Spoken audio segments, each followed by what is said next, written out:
राधे राधे। कैसे हैं आप सभी? आशा करती हूँ अच्छे होंगे, स्वस्थ होंगे।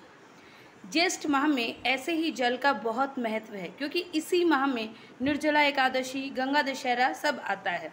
ज्येष्ठ माह के शुक्ल पक्ष की दशमी तिथि को दिन बुधवार हस्तिया नक्षत्र वाले दिन माता गंगा धरती पे अवतरित हुई थी।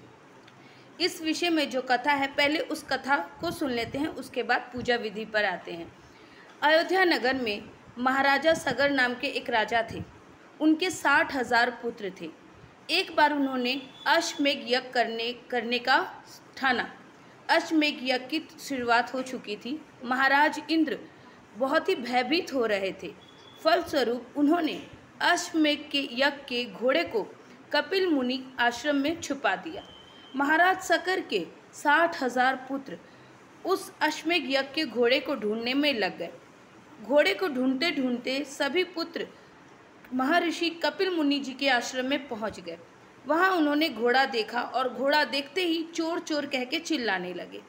उनकी इस आवाज़ से, उनके इस शोर से महर्षि कपिल मुनि जी का जो तप था वो भंग हो गया। फलस्वरूप कपिल मुनि जी ने अपनी आंखें खोली। उनकी आंखें खोलते ही महाराज सगर के 60,000 पुत्र भस्म हो गए सब, और अश्वमेघ यज्ञ भी असफल रहा। इसके बाद महाराज सगर, महाराज शमन, महाराज दिलीप सब ने कई बार यज्ञ किया, हवन किया, ताकि गंगा माता को धरती पर लाया जा सके, लेकिन ये कभी भी सफल नहीं हो सका।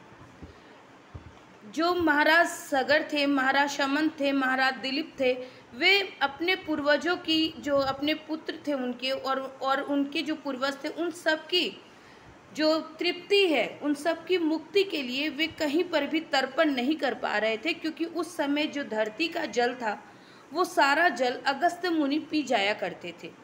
फलस्वरूप धरती पे कोई भी जलाशय अथवा कोई भी कुंड नहीं बचा था जहाँ वे अपने पितरों का तर्पण दे सके, उनकी मुक्ति की प्रार्थना कर सके।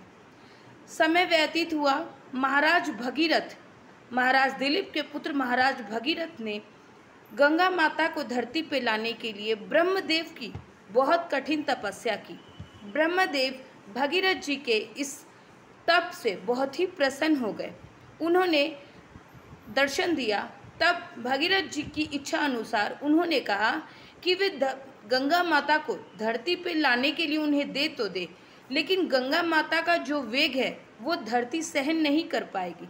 फलस्वरूप उन्होंने कहा कि आप महादेव जी की शरण में जाइए, अब महादेव जी ही आपकी मदद कर सकते हैं। भगीरथ जी ने एक टांग पे खड़े होकर महादेव जी की वर्षों तपस्या की। फलस्वरूप भोलेनाथ जी बहुत ही प्रसन्न हुए और उन्होंने भगीरथ की इच्छा अनुसार माता गंगा को पहले अपनी जटाओं में स्थान दिया और उसके बाद अपनी जटाओं में से एक जटा को खोलकर उससे जो गंगा जी का जल है वो धरती पे प्रवाहित किया। और जिस दिन गंगा माता धरती पे प्रवाहित हुई उस दिन गंगा दशहरा का ही दिन था। उस दिन हस्तिया नक्षत्र था, बुधवार का दिन था।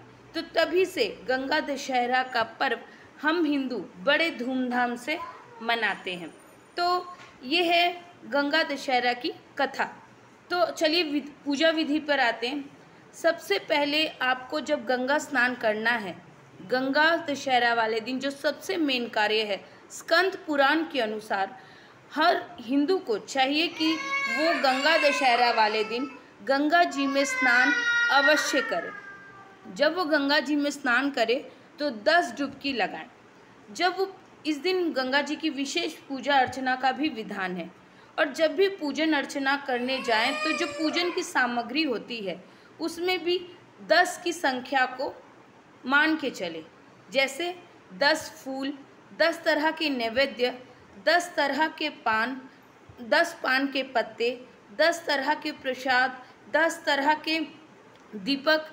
तो इस तरीके से 10 की संख्या को मानते हुए अपनी पूजा अर्चना को करें। इसके बाद दान।